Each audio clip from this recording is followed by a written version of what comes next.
ప్రచారం ఎట్లా కొనసాగుతుంది బీజేపీ? నిన్న బ్రహ్మాండమైన నామినేషన్ ర్యాలీ అయింది. ఇవాళ కూడా పాదయాత్ర ఉన్నది, యూసుఫ్ కూడా ఉన్నది. ఈ పాదయాత్రతో పాటు ఇంటింటికి ప్రచారం ఉన్నది. క్యాండిడేట్ కూడా ఇంటింటి తిరుగుతున్నాడు, మా నేతలు కూడా తిరుగుతున్నారు. రేపు కార్పెట్ బాంబింగ్ ఉన్నది. 60 సెంటర్స్లో బీజేపీ నాయకులందరూ కూడా, రాష్ట్రం నాయకులందరూ కూడా ఒక్కొక్క స్టేట్లో ఒక్కొక్క ప్లేస్లో వచ్చే పాదయాత్రలు అదేవిధంగా ప్రజలను కలవడం ఉంటుంది. కాబట్టి డెఫినెట్గా బీజేపీ గెలుస్తుందని చెప్పి నేను భావిస్తాను. సార్, ఎంఐఎం ఇప్పటికే కాంగ్రెస్ కు మద్దతు తెలిపింది. ఎట్లా ఎదుర్కోబోతున్నారు? ఇక్కడ మైనారిటీలు ఎవరికి ఓట్లు వేస్తే వారే గెలుపు అనేది ఒక చర్చ జరుగుతుంది. మీకు ఏ విధంగా ఉండదు? మైనారిటీలు కూడా మాకు ఓట్లు వేస్తారు, 100% వేస్తారు. ఎందుకంటే బీజేపీ ఎవరికి వ్యతిరేకం కాదు. మైనారిటీలు కూడా ఏం చేసింది కాంగ్రెస్ ప్రభుత్వం? వాళ్ళ ఓట్ల కిందనే వాడుకుంటుంది. వాళ్ళకి ఇల్లు ఇవ్వలేదు, వాళ్ళకి రేషన్ కార్డు ఇవ్వలేదు, వాళ్ళకి ఎటువంటి వసతి లేదు. 10 ఏళ్ళు బీఆర్ఎస్ మోసం చేసింది, ఇప్పుడు కాంగ్రెస్ పార్టీ మోసం చేసింది.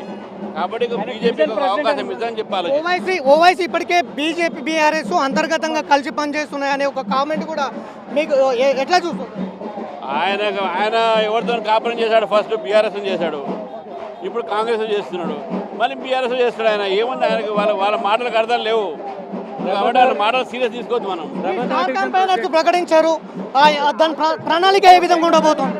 డెఫినెట్గా మాదంతా కూడా ఇంటింటికి పోవడం, ఓటర్లను కన్విన్స్ చేయడం, బీఆర్ఎస్ కాంగ్రెస్ ఈ రాష్ట్రాన్ని ఏ విధంగా దోచుకున్నారని చెప్పేసి కూడా ప్రజలకు చెప్పి ఏ విధంగా నిర్లక్ష్యం చేశారనే విషయాన్ని ప్రజల దగ్గర తీసుకుపోతాం. ఇంకొక బలమైన అది మీ దృష్టికి తీసుకొస్తున్నాము. రెడ్డి సమాజ్ ఇప్పుడు బీసీ సెంటిమెంట్ జరుగుతుంది, రెడ్డి సామాజిక వర్గానికి ఇచ్చారు. ఈ ఈక్వేషన్స్ ఇక్కడ పనికొస్తాయా?